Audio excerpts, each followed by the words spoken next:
IT의 신! 아신 여러분 안녕하십니까? 요즘 늘 홍보가 있는 것 같아요. 지난주 세미나는 잘 마무리했고요. 7월 셋째 주부터 8기 실전 투자 스터디가 있습니다.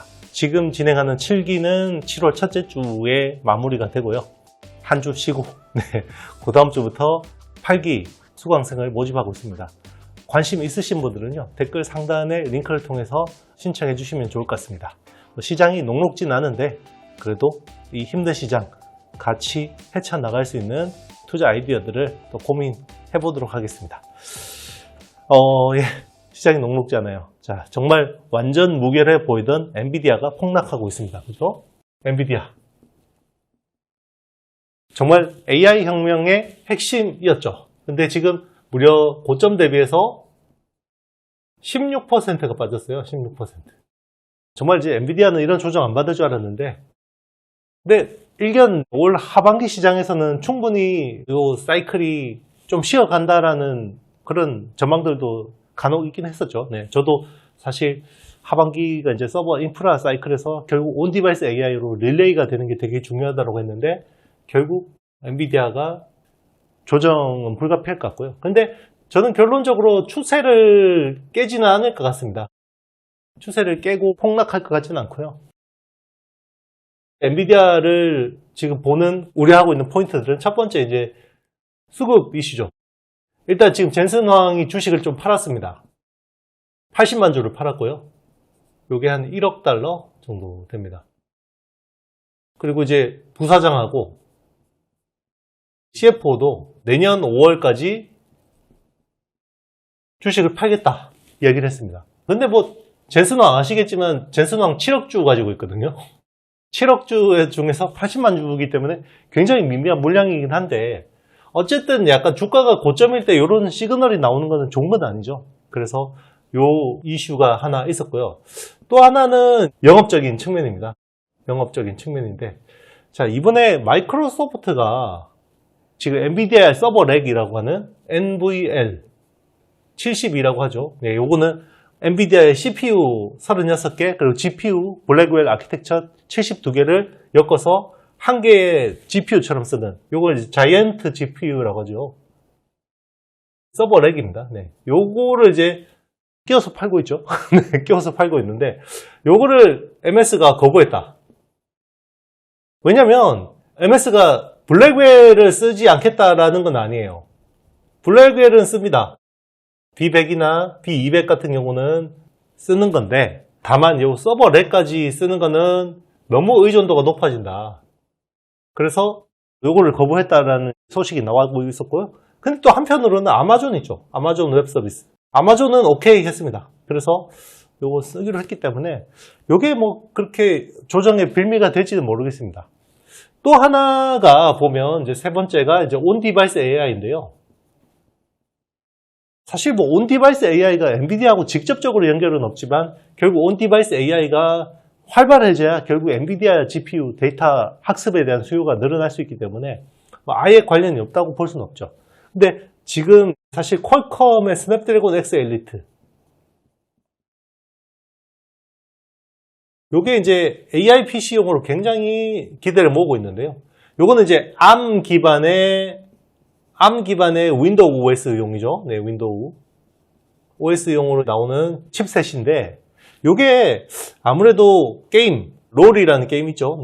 같은 요 게임에 좀 제대로 호환이 안 된다. 왜냐면 요런 기존의 소프트웨어들 같은 경우는 이 x86 기반으로 프로그램이 다 됐는데, 이거를 억지로 이제 ARM 기반의 칩 위에다가 올리기 위해서 요걸로 에뮬레이터라고 하는, 전환해주는 그런 프로그램이 있긴 한데, 요게 매끈하지가 않죠. 매끈하지가 않습니다. 그래서 버그들도 나오고요. 특정 기능에서 문제가 생기기도 하고 그런 것들인데, 결국 그런 것 같아요. 결국 애플도 스마트폰 초창기에 똑같은 문제가 있었거든요. 왜냐면 기존의 x86 기반의 생태계가, 소프트웨어 생태계가 만들어져 있는데 ARM 기반으로 구축을 해야 되잖아요. 근데 결국 애플은 모바일에서 이걸 해낸 거고, 결국 이제 퀄컴은 AI PC에서 이걸 해내야 되는 거죠. 퀄컴뿐만 아니라 ARM 기반의 칩들은. 뭐 미디어텍도 있을 거고요. ARM 아키텍처 기반으로 칩 설계하는 회사들은 똑같은 지금 문제를 가지고 있는데 결국 중요한 건 MS입니다. 네, MS가 ARM 기반의 소프트웨어 생태계를 키우려고 하고 있기 때문에 결국 이거는 단기적인 노이즈 정도라고 생각을 합니다. 그렇죠. 서비스가 매끈하지 못하다라는 건요. 이게 아이러니하게도 역설적으로 이야기하면요. 여기서 또 더 많은 데이터 수요가 늘어난다는 거죠. 네, 그러니까 학습을 더 잘 해야 되는 겁니다. 그래서 이건 또 엔비디아 칩 수요가 늘어나는 거기 때문에요. 일단 대세 상승 사이클에서 막 지금 이제 10배, 100배 나는 주식 사이클에서도 결국 단기적으로는 많게는 40%까지 조정받을 수 있습니다. 예전에 우리 조선 사이클이나 이런 사이클에서도 충분히 그런 것들이 있었기 때문에 엔비디아가 뭐 40%까지 조정을 받을 것 같지는 않고요. 그래도 좀 조심해서 하반기 시장은 잘 대응을 해야 될 것 같고요. 요게 또 뭐 전반적인 빅테크의 추세를 꺾을 거라고 생각되지는 않습니다. 그리고 또 하나의 이슈가 있었죠. 네, 브로드컴하고 바이트댄스. 중국의 바이트댄스. 바이트댄스는 틱톡의 운용이죠. 틱톡 서비스를 하는 회사인데요. 여기가 이제 지금 AI 반도체가 굉장히 많이 필요합니다. 메타가 사실 AI 반도체를 굉장히 많이 사들이는 거하고 똑같은 이슈죠. 왜냐하면 사용자한테 맞춤 영상이나 그리고 이제 맞춤 광고 이런 것들을 잘 하려면 결국 AI가 서포트가 돼야 됩니다. AI가. 근데 중국 같은 경우는 지금 엔비디아 GPU를 못 사죠. 미국이 제재를 해버렸죠. 근데 그러면 자국에서 화웨이 같은 업체들이 제공해주는 AI 가속기가 있긴 합니다. 사실 요거 엔비디아 못 들어가니까 인텔이 가우디 가지고 좀 많이 팔아먹었는데 가우디도 지금은 이제 못 들어가게 막았죠. 네, 미국 정부에서. 그래서 이제 화웨이 가속기 가지고 하려고 하니까 이건 또 너무 떨어지고. 그래서 아예 자체 개발, A식으로 개발하기로 했는데 요거를 이제 직접 다 개발하려니까 사실 백업해 줄 만한 회사가 필요한데 여기서 제일 좋은 회사가 이제 브로드컴이죠. 브로드컴은 참고로 구글의 TPU를 설계해 준 레퍼런스가 있죠. 그래서 지금 브로드컴의 세 번째 고객이 아마 바이트댄스가 되지 않을까라는 추측이 나오고 있고요. 바이트댄스가 사실은 작년에 SK 하이닉스 방문했었죠. 방문해서 뭐라고 얘기했냐면 주문형 메모리. 자기들한테 맞는 주문형 메모리. 아마 HBM을 염두에 두지 않았을까라고 생각이 드는데 요거 기사가 나왔다가 바로 내렸습니다. 아마 바이트댄스에서 항의를 해서 요 기사가 바로 내려간 걸로 추정은 되는데요. 그만큼 이게 좀 민감하죠. 왜냐면 결국 이게 또 미국 정부의 눈치를 봐야 되는 겁니다. 미국 정부가 이거 브로드컴한테 야 하지마 그러면 이제 못하는 거거든요. 그러니까 이제 바이트댄스는 요거는 그냥 우리 틱톡에만 쓸 거야 라고 하는데 미국 정부 입장에서는 야 그거 너 가지고 니네 AI 기술 고도화해서 국방 군사 이런 데 쓰려는 거 아니야 이런 이제 의혹을 가질 수도 있겠죠. 네. 그래서 이런 것들을 좀 조심해서 하고 있는데 어쨌든 지금 분위기는 이런 거고 근데 이제 이런 A식 AI 가속기가 엔비디아를 위협한다 당장 그렇게 보지는 않습니다. 사실 실제로 브로드컴 CEO도 지금 엔비디아 GPU하고 A식 주문형 AI 가속기는 거의 공존하면서 같이 가는 거다라고 이야기를 하고 있고요. 특히나 이제 A식 같은 경우는 주로 엣지 단 쪽이 더 중요하다라고 이야기했습니다. 데이터 서버 쪽은 당장은 뭐 이렇게 A식이 크게 엔비디아를 대체할 것 같지는 않습니다. 요즘에 사실 주식들이 전반적으로 흘러내리고 있고 그래서 종목 분석을 빼버릴까 라고 생각을 하다가도 그래 그래도 힘들 때일수록 열심히 공부해야지 그 말은 지금 제 말을 듣고 여러분들이 잘못 매매를 하시면 몰릴 수 있다는 걸 말씀드리는 겁니다. 그래서 우리 IT신 오래 보신 분들은 그럴 분들이 별로 없으시겠지만 절대로 제 의견 듣고 투자하시면 안 되고요. 여러분들이 투자에 참고만 해주시길 바라겠습니다. 네, STI 간만에 분석해 보도록 하겠습니다. 자, 이 회사는 이제 CCSS라고 해서 반도체 팹에서 화학약품 공급 장치를 하는 회사입니다.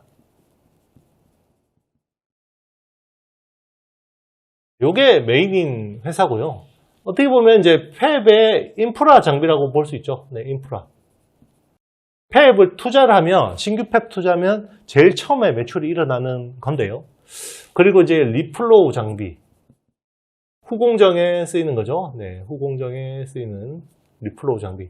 그리고 웻 시스템. 요거는 이제 습식으로 세정이나 쓰는 것들이라고 보시면 되고요. 레진 쪽에 OCL, 디스플레이 레진 접합하는 장비 이런 것들도 있는데요. 이런 것들은 등 기타죠. 기타로 되어 있고 요게 이제 메인 사업인데 CCSS 같은 경우는 작년이 한 매출 2,800억 정도를 했고요. 올해는 한 3,800억 정도로 1,000억 정도를 더 보고 있습니다.